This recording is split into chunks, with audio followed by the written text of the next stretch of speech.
Diyos ko naman, planta yan ng mga ammunition. Hindi yan basta-basta. It would require space, it will require everything na resources na kukunin nila from our side. Kasi dito nila, sa Pilipinas nila itatayo. So, I'm not really sure, but I don't really think that na ang Amerika lahat yan.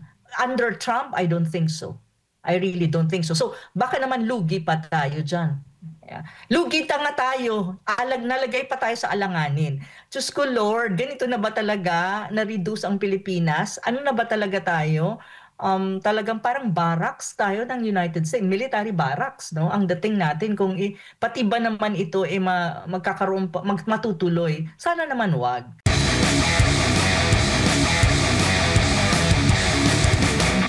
Yung ammunition na plant dyan sa Subic, tapos parang magtatayo ng planta for ammunition, I really don't know if, for me to be frank, I don't agree with it, hindi siya okay for us. Kasi ang tanong ko, bakit gagawin tayong parang extension ng military industrial complex ng United States, unlike an extension of the deep state.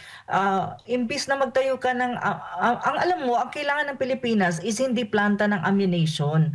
Ang kailangan ng Pilipinas is mga planta industries na agricultural industries, manufacturing industry. Yun yung kailangan natin para ma-develop ang ating bansa. Hindi natin kailangan ng ammunition plant.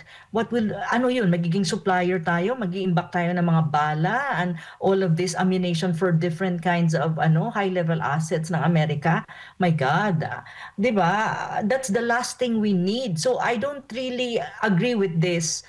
And also, it would attract some kind of parang suspicion among other countries in the region. Pangatlo, magiging parang magnet yan. If in any case may mga conflict sa region natin, magnet tayo, and then in a way, parang pag ginawa mo yan at tinuloy mo yan dyan sa Subic, dinagdagan mo yung pangangamba ng ating mga kababayan na, nandun na nga tayo sa orbit talaga ng security and military architecture ng United States in the Indo-Pacific or the Asia-Pacific region, at lalo pang talagang lantaran na talaga na wala na tayong independent foreign policy, we're not neutral, we're really on the side of the United States, and ang lahat ng perceived adversary ng United States will see as a sapon, at kung magkakagulo, tayong unang titirahin. Kasi hindi lang US military bases through EDCA or yung EDCA bases ang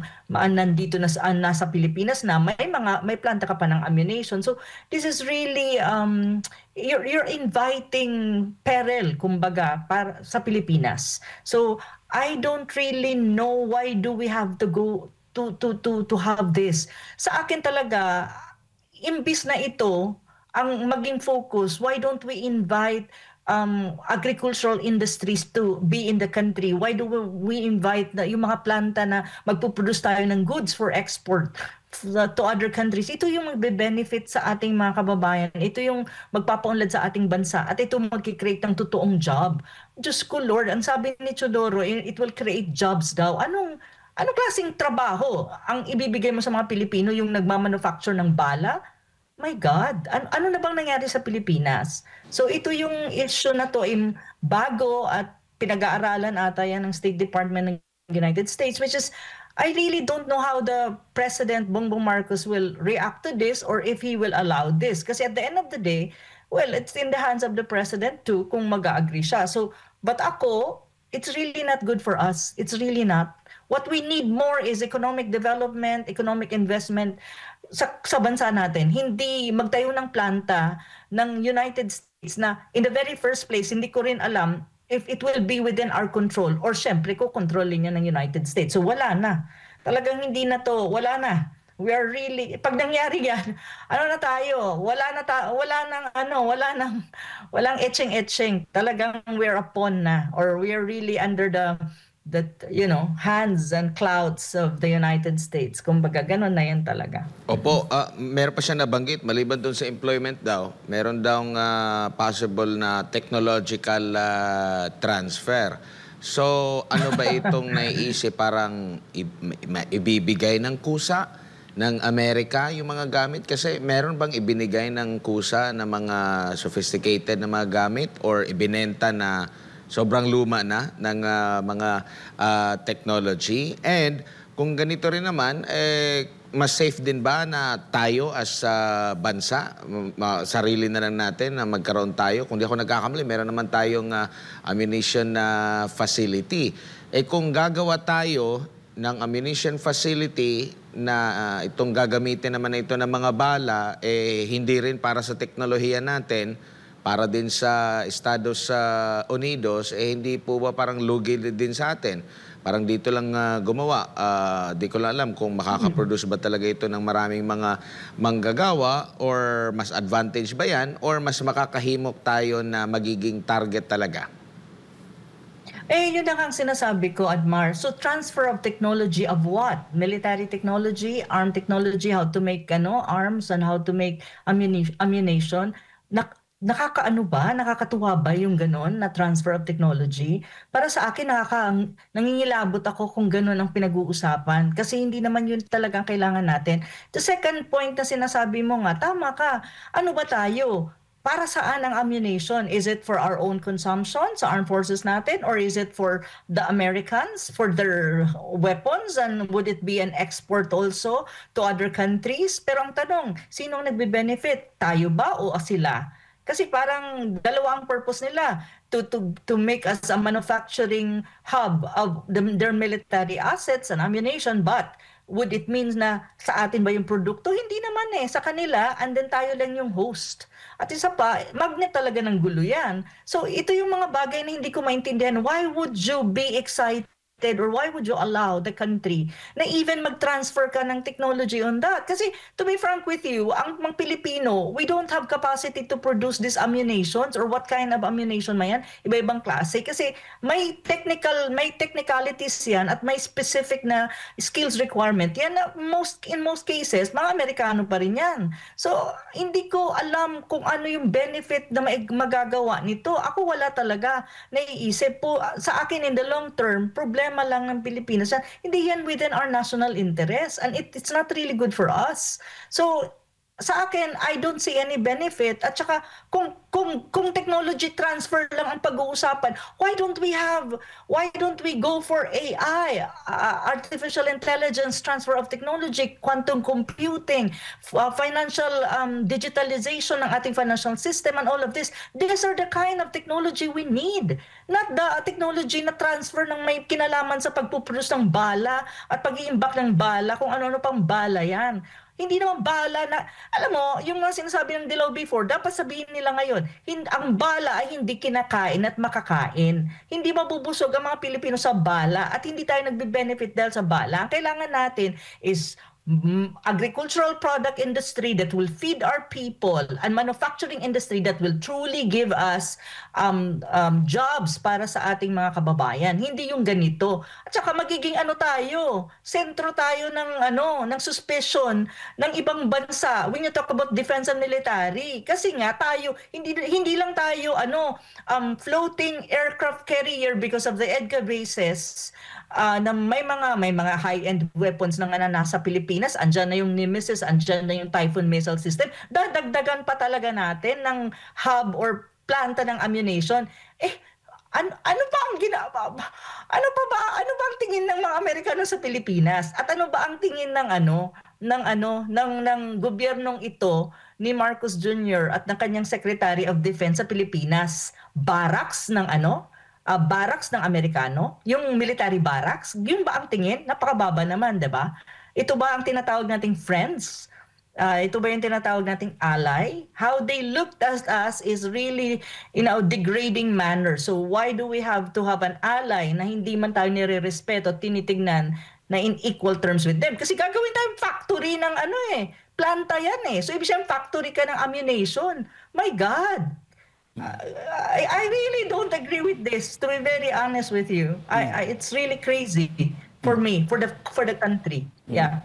Prof, magandang gabi, si Almar po ito. Ang lagi po kasi ng naratibo ng DND at ng AFP ay para pangdepensa, kasi sakasakali daw atakihin tayo, meron daw tayong pangdepensa, hindi tayo pang atake o pang retaliate. Yun ang lagi nilang sinasabi. So ano po yung masasabi po niyo dito, Prof? Hay, lahat na lang sinasabi nila pang-atake, pang-depensa. Saan ka? Anong dinidepensa mo? An imaginary enemy? Do we really have an who is our enemy really in the region? I don't really see any enemy ng Pilipinas. Imaginary nila yon.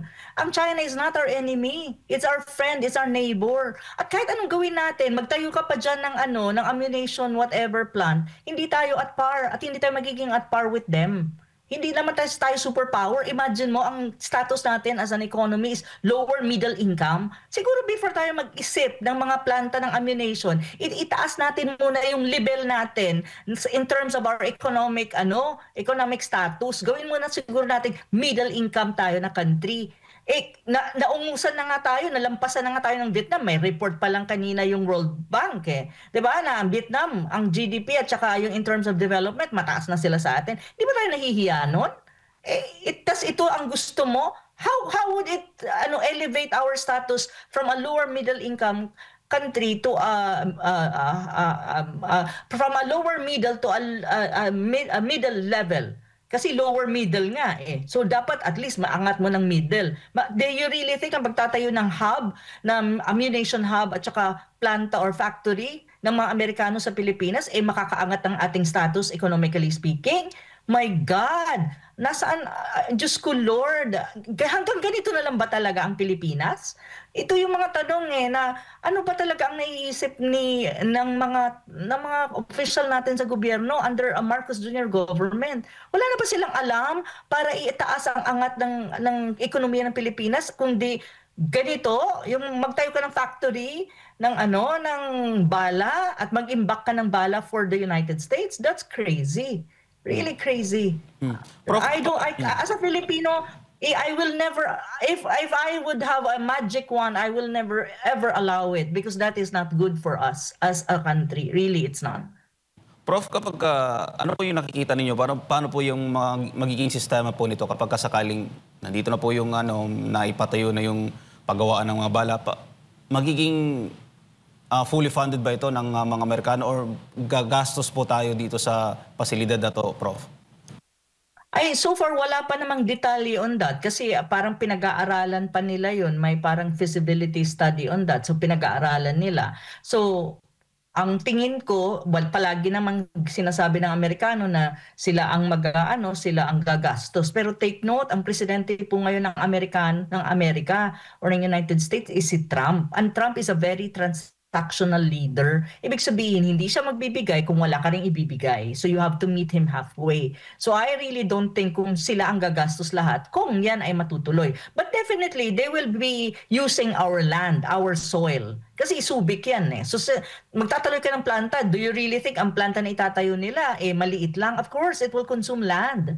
At saka baka mamaya may mga makamkamin pa dyan na ilang lugar sa Subic. Kasi, Diyos ko naman, planta yan ng mga ammunition. Hindi yan basta-basta. It would require space, it will require everything na resources na kukunin nila from our side. Kasi dito sa Pilipinas nila itatayo. So, I'm not really sure, but I don't really think that na ang Amerika lahat yan.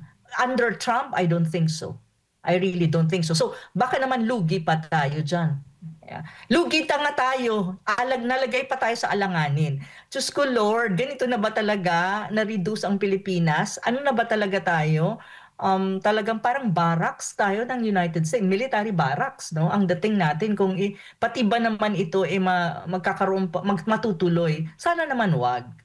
Sana naman. Wala pa naman, nasa plano nila. Pero alam kong plano na to matagal ko nabasa ko na ito last year pa ata about this May nabasa akong report on this. Pero hindi ko alam, akala ko wala na, hindi na natuloy. Pero ito pala yun pala, may feasibility study pala at parang as far as Gibo is concerned is okay siya, open siya. Pero wala pa namang pronouncement ata si BBM on this We'll see.